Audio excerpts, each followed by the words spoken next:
So all summer long, we've been marking Canada's 150th anniversary, 150 years of our country developing, changing, growing. And today we turn to the military, the Prince Edward Island Regiment, and the soldiers serving there.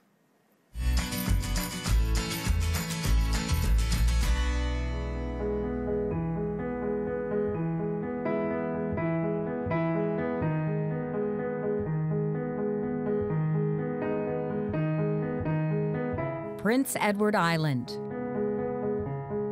Home to red sand, blue skies, and of course, the prized PEI potato.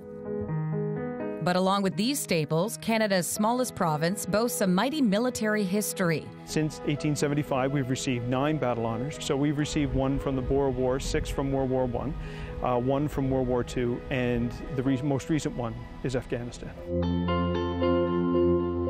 Soldiers here are part-time and volunteer. Anytime that the regular force is called to do expeditionary missions, which include things like Bosnia, Afghanistan, and whatnot, they will often call on the reserve force to supplement them. And it is on a volunteer basis. And so what will often happen is that they'll call the unit and say, is there anyone that wants to participate in this next mission?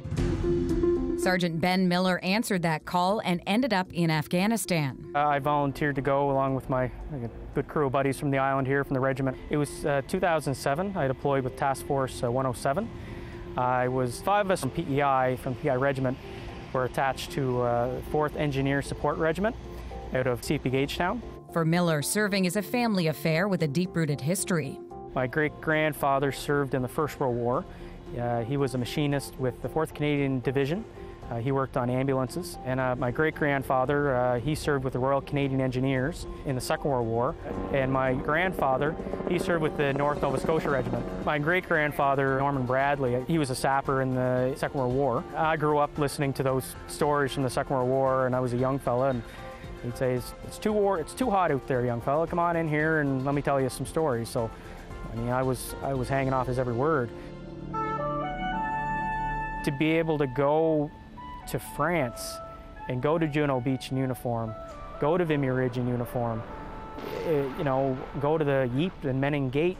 I mean, that's what my great-grandfather used to tell me stories about. I had shivers down my back. Felt like I was walking in his exact same footsteps. I mean, it's not just about being involved in these battles as well. Part of what the Prince Edward Island Regiment has also contributed to domestic operations as well. The Swiss Air disaster, we sent 22 individuals to help with the recovery operation there. With regards to Hurricane Juan, we sent 28 soldiers with the recovery operation there as well.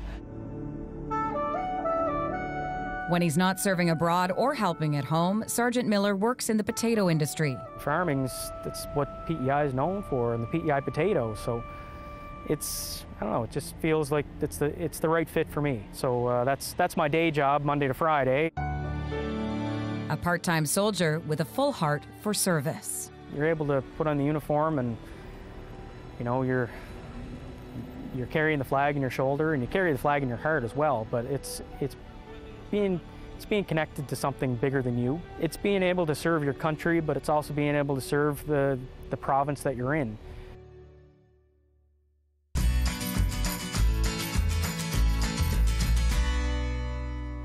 Tomorrow we move from soldier to sailor. We take you to Halifax for a look at Canada's rich naval history.